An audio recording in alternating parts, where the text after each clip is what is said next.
I guess what led you to want to come here and accept the position that you're now in? Yeah, Coach Helton reached out to me a couple weeks ago, asked me about the opportunity to maybe come be the offensive coordinator here, and I looked. I've known clearly about this football program for a long time and what they've been doing over the past decade, and this is just a great opportunity for me and my family, step up in my career. And Coach Helton's awesome, and just over the kind of the Zoom interview process and all that, which is a little bit different these days. He was just awesome, and he's definitely a guy that I'm excited to work for. So that's kind of how it all went down virtually. So it was good. Coach Jared with the Daily News again. I know you said you've known about this team for the last decade or so, but this offense that you're going to be inheriting, what do you know about them and what are you hoping to do with it? Yeah, I mean, I'm actually excited. Today's gonna be the first day of practice, so I get to get out there and watch the guys move around. I know they've kind of had a little bit up and down this year, but they've really come on strong at the end of the year. I know they got a lot of talented players here, and so I'm just excited to be able to get here, implement kind of what I'm doing, which will be a little bit different. But the pieces of the puzzle are here, and so I'm just excited to get to work with these young men.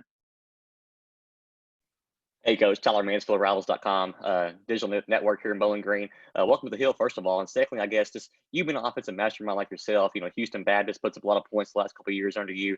What's the biggest thing your offensive scheme brings to the table?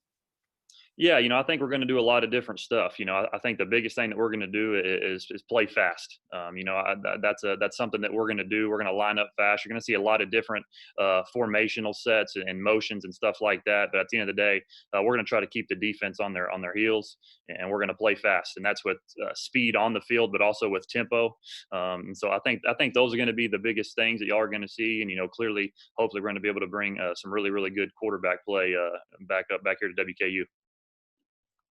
Coach Hunter Coach, this Smith is with a WBKO local TV station here in Bowling Green. Actually grew up a huge Texas Tech fan, but so what are some of the things that you learned in your time under Coach Kingsbury that have really just helped you progress in your coaching career? Man, pretty much everything.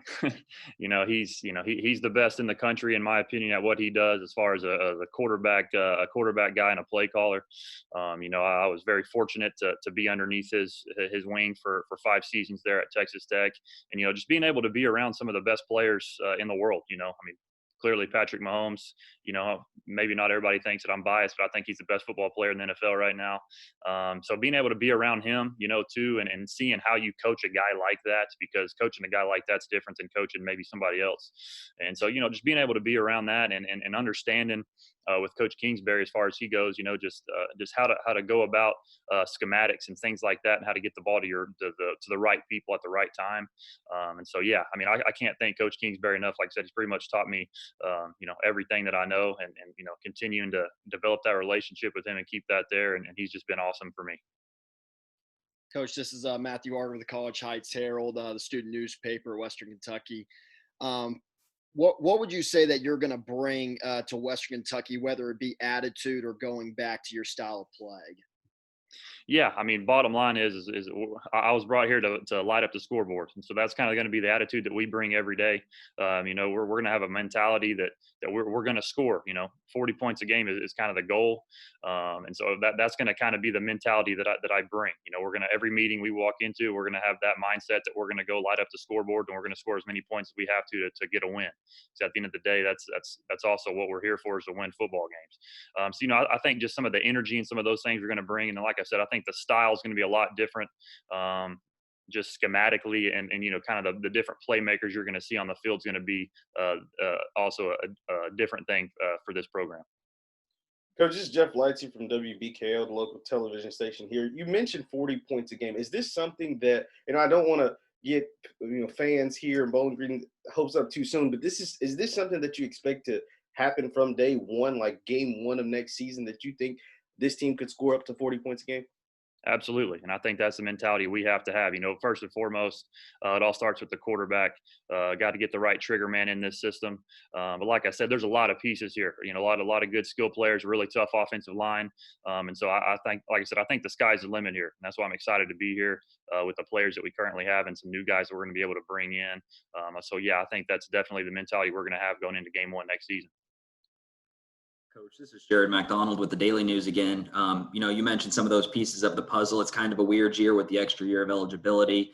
And, I asked Tyson yesterday about signing people, and he said it might be some just here and there along the way, kind of a weird year with everything. But, with the pieces that that you're going to have in place, who kind of excites you, and who are you expecting big things out of? Yeah, first and foremost, like I said, I think it all starts up front as well. With the offensive line, I really enjoyed what I've seen so far from those guys. And then, Piggy as well. We're expecting Piggy to be back at quarterback, and I'm excited to get to work with him. And then, lastly, I'd say the big tight end Simon, man. You talk about a freak of nature type guy that brings a lot of different things to this offense because you can, with a guy like that, you can do so many different things, personnel wise and schematically. So, off the top of my head, those few guys right there that are some guys I'm excited about. And like I said, today's gonna be my first day of really seeing these guys in action at practice. So I'm excited to see some more guys today as well. Coach Jared with the Daily News again.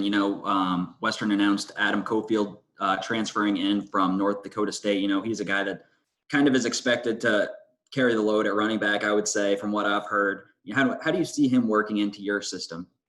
Man, I think he's awesome. I've gotten to talk to Adam a few times since I've been here. Really excited about him. Just such a sharp young man. He's a very dynamic football player. He really can do anything. In my offense, I like to get the running back very involved, clearly run screens, but also motioning him out and putting him in some conflict with some linebackers and some stuff like that. And if you really go watch his tape at what he did at North Dakota State, you're able to see that he literally can do everything. He's a jack of all trades, and he's a like I said, great young man, and I'm fired up to get to work with him because I think he's going to be a huge piece for this offense this next season. Coach Jared with the Daily News again. Really a weird year. You guys only had 4 games down at Houston Baptist. And, how much did you see that and just the way coaches might not be having as much of a carousel from what all the experts are saying, kind of playing into your decision to, accept the position when you did? Yeah, like I said, this year, like you said, was very different. You kind of never knew it was going to happen, but I never second guessed this decision at all. Like I said, this is a really great football program with a great staff here. Like I said, that starts with Coach Helton, and he's a big reason of why I'm here. Like I said, I really enjoyed getting to know him, and I think that him and I are like-minded in a lot of ways. And I just think it's going to be the perfect scenario for him and I. And so, like I said, there is no second guessing on my end. You never knew it was going to happen, but I'm excited to be here at Western because, like I said, the program here, the coaches here, everything about it fits me really well. So I'm excited about it.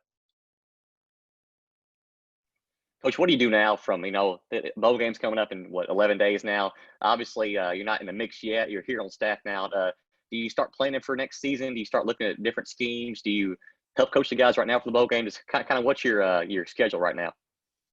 Yeah, so right now I'm going to be more of the fly on the wall. I'm just going to try to take it in and get to know guys and see at practice, see some guys and just kind of walk around and hover, I guess, if you will, and try to take a look at everybody. But as far as getting ready for next year, that's kind of more on my plate right now, making sure I get all my film in, my cut ups ready, so whenever we get back as a staff in January from the bowl game and the holidays and some of those things, we're going to be able to hit the ground running and install my scheme with the staff here and kind of go from there. So that's more of my daily routine right now, is trying to get my ducks in a row, preparing myself so I can put the staff in the best situation possible when we get back in January to install this offense. Coach Jared with the Daily News again. I know you said Tyson had reached out to you a few weeks ago to start talking about this, but he's a guy that spent a lot of time in Texas, and his dad coached down there at Houston too. I guess, how familiar were you with him before this whole process, or his family in general, where you're from Texas too and were coaching at Houston Baptist the last few years? Yeah, Coach Helton's dad's a legend. Offensive line guy. He's been everywhere, done a lot of great things. So he's a legend. Definitely knew about him. I know a bunch of I have some buddies and some ex staff members of my own that are on staff there at Southern California with Coach's brother. So I was very familiar with Coach Helton and what he's done, here in the past, and then to USC, to Tennessee, to here. So very familiar with the name and what those guys have done, and just like I said, fired up to be a part of it, and fired up to work underneath Coach Helton for sure. Coach Hunter Smith with WBKO. You also got Stephen Hamby, offensive line quality control on Western staff, former Tech guy. Did he kind of maybe, give you a little bit of a push to come here as well, or anything like that? Yeah, yeah, I'd like to think that he probably maybe put a good word in for me. Yeah, I've known Steven, for years, and he's a great guy, and so I appreciate him for doing that.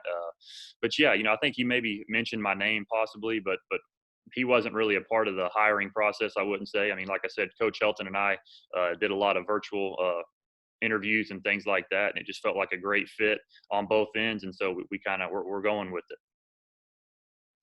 Coach Jeff Leitzer, WBKL. You mentioned a lot today, and you'll be the OC and quarterbacks coach. Just kind of tell me how important it is for you and just the staff and this team to get that position right for next season and that bond that you hope to create with your QB1 starting 2021. Yeah, I mean, it's vital. You guys will hear me say multiple times, this offense starts with the quarterback and ends with the quarterback, because at the end of the day, a lot of the things that you'll see, I put a lot on the quarterback. He's going to make me right whenever I'm wrong, and it couldn't be more important. And I think that's pretty much every offense. As you got to have the right quarterback. But in this system, the way I coach it, the way I teach it, it's definitely the most important position in this offense. And so we've got to make sure we're doing everything in our power to get the right guy here to lead this offense. And it's very, I couldn't, like I said, can't say anything more about it, how it couldn't be more important than it is. Coach Jared with the Daily News. I know you said the hiring process was pretty virtual this year, but obviously you're at Western now. Saw Brian with you there. You're watching practice today. I guess, how much time had you spent here before? When did you get here? And kind of what are your impressions of the Bowling Green community outside of football? Yeah, so I flew in this past Thursday, and man, like I said, I love it here. This seems like a really great place. What I love about it is everybody here is so genuine and just genuinely just nice people. You know what I mean? They're down to earth, just really good people, and that's what I love about it. It's not Houston by any means, as far as size, but it's also not just a really itty bitty small town. It's kind of right there in the middle.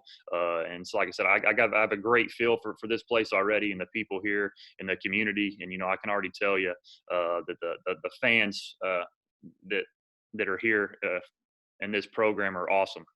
Just all the love and support that I got yesterday on social media from the announcement and stuff like that. That's really exciting to be able to come to a place like this where the fans are awesome, and I'm just excited to continue to see more of that as I'm here.